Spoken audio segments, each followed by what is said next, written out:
Bismillahirrahmanirrahim. Assalamualaikum warahmatullahi wabarakatuh.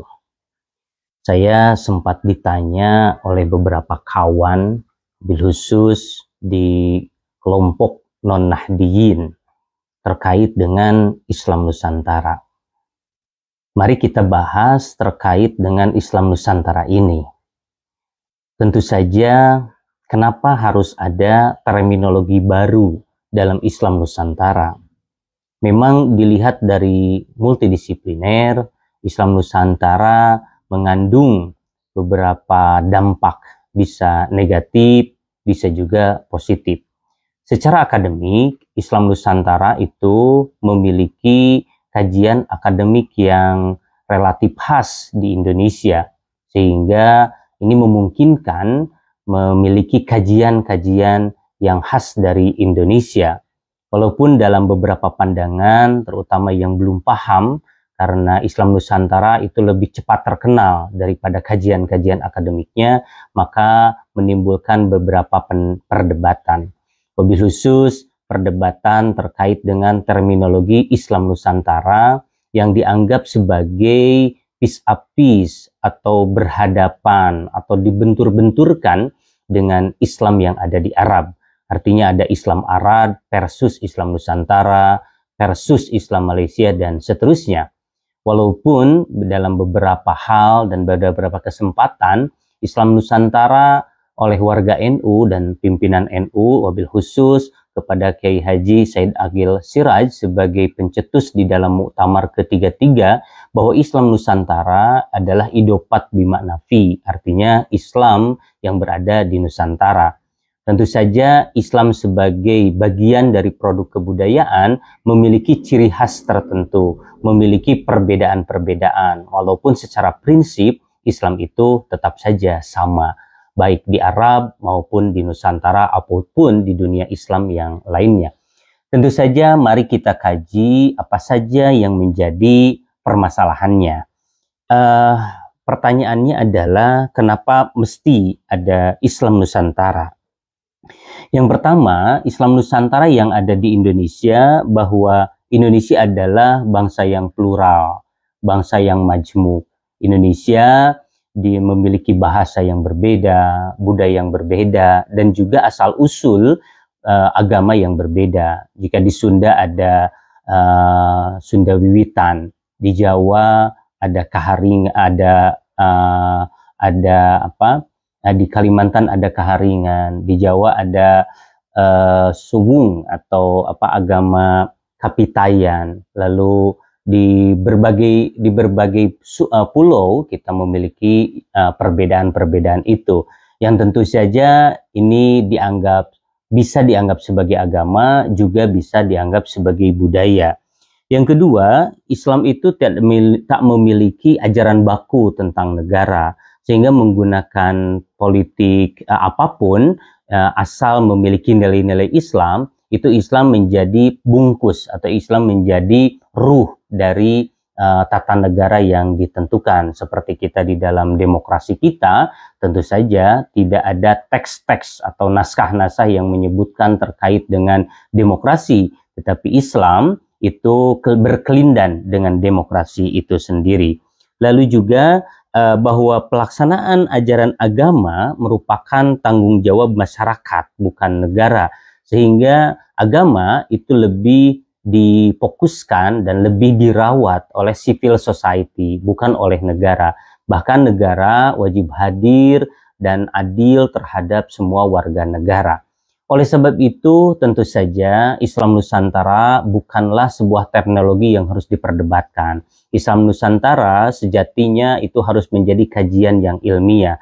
Dan juga Islam Nusantara harus didefinisikan sebagai terminologi yang bukan benci Arab. Islam Nusantara bukan lokalisasi Islam terhadap sebuah lokal yang ada di Indonesia, bukan Jawaisasi, bukan Sundaisasi, dan seterusnya. Dan Islam itu merupakan akulturasi budaya ala Wali Songo yang bagi sebagian akademisi adalah merupakan sebuah perwujudan dari kultur, perwujudan dari persenyawaan budaya dan Islam yang ada di Nusantara. Dan juga Islam Nusantara merupakan sebuah kesadaran berdakwah melalui budaya. Karena berdakwah melalui budaya itu akan lebih cepat dan akan lebih lama. Kita tahu Indonesia itu menurut sejarah dan beberapa catatan dijajah 350 tahun oleh Belanda. Tetapi keagamaan Islam yang ada di Nusantara masih tetap walaupun penjajah kita beragama yang lain.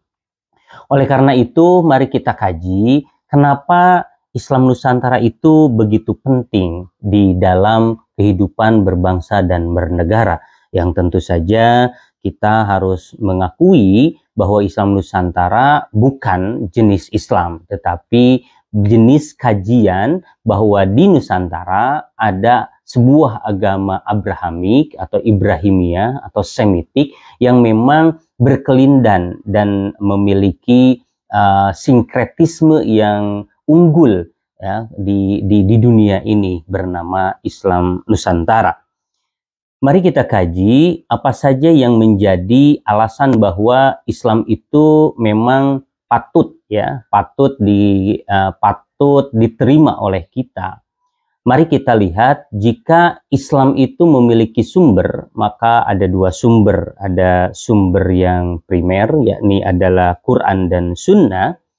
Dan Quran dan Sunnah ini memang menjadi landasan maqasidus syar'i atau maksud dari syariat itu dikemukakan di dalam kehidupan orang-orang Islam. Sehingga di dalam maqasidus syar'i itu diperlukan adanya istiqra atau penelitian-penelitian yang mengambil elat-elat atau alasan-alasan reasoning gitu ya, reasoning sehingga sesuatu hal itu dianggap syariat dan sesuatu hal itu bukan dari maksud syariat. Seperti kita melihat ada 5 maqasidus syar'i. Ada hifduddin, menjaga agama, ada hifdul akal, menjaga akal, ada hifdun nafs, menjaga jiwa, ada hifdul mal, menjaga harta, dan juga hifdun nasl, menjaga keturunan. Maka di sini dari 5 maqasidus syar'i itu akan lahir sebuah perekat gitu ya, bernama kemaslahatan manusia dunia dan akhirat atau maslahah di dunia dan di akhirat. Sebetulnya maslahah inilah yang menjadi cikal bakal kenapa Islam Nusantara tidak dianggap sebagai kemusyrikan. Islam Nusantara bukanlah Islam sempalan, karena secara manhaj Islam Nusantara itu memiliki dasar-dasar reason yang sangat logis dan sesuai dengan Quran dan Sunnah. Walaupun sumber-sumber lain seperti maslahah mursalah itu bagian dari sumber sekunder di luar Quran dan hadis seperti qiyas, ya, istihsan, yaduzuriyah, urf ya, terus maslahah mursalah. Terkait dengan maslahah, tentu saja paling tidak ada 3 jenis maslahah. Ada maslahah mu'tabaroh, yakni adalah adanya kearifan, kebijakan lokal yang memang diapresiasi syariah. Ada juga yang mulghoh, maslahah yang mulghoh, yakni adalah yang diabaikan oleh syariah. Misalkan seperti penyamarataan mawaris karena di sana ada kebaikan, maka itu mulghoh. Ada juga maslahah mursalah, yakni lepas dari dalil-dalil yang tidak ada acuan khususnya, tetapi ini memiliki kemaslahatan seperti penulisan di dalam pencatatan pernikahan.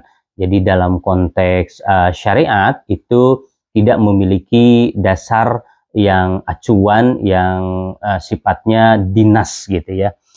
Oleh karena itu, mari kita berikan contoh-contoh maslahah seperti apa atau budaya seperti apa yang diterima di syariat. Paling tidak ada perwujudan Islam dan budaya itu terbagi menjadi 3. ada yang memang tertolak ya.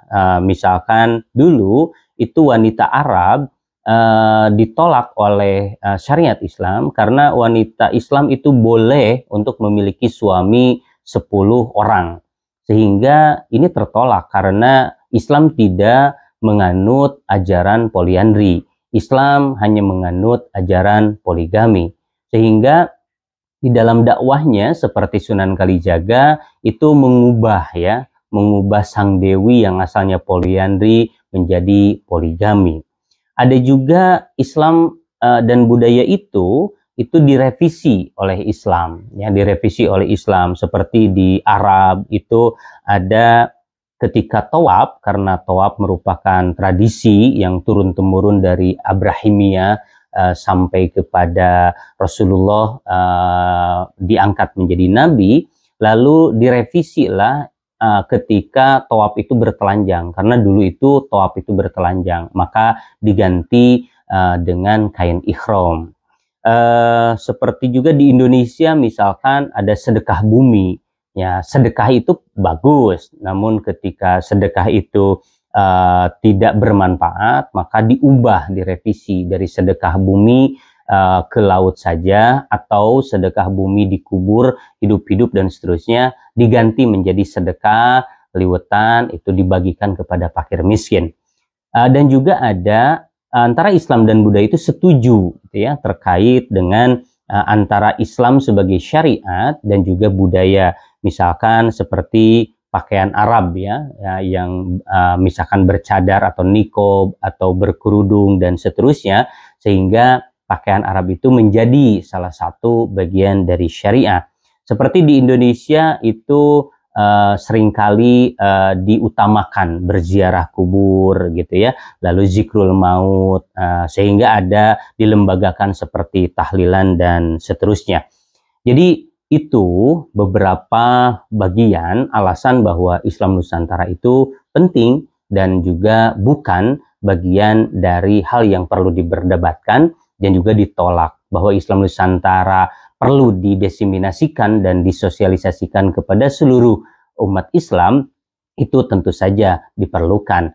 Dan Islam juga tidak menolak kemodernan, Islam juga tidak menolak kemajuan. Islam Nusantara bukan berarti kita akan mundur ke belakang atau kita ingin mengagungkan, bernostalgia pada Islam zaman Kesultanan Demak. Tidak. Kita Islam akan maju ke depan, tetapi secara akademik memang Indonesia bisa menawarkan berbagai karakteristik ya, berbagai cerita, berbagai kriteria dan juga perkembangan Islam yang lahir di Nusantara sebagai bagian solusi Islam, bahwa Islam bisa berkelindan dengan demokrasi, Islam bisa berkelindan dengan kemodernan dan seterusnya. Saya kira itu yang bisa saya sampaikan kajian kali ini. Wallahul muwaffiq ila aqwamit thoriq. Wassalamualaikum warahmatullahi wabarakatuh.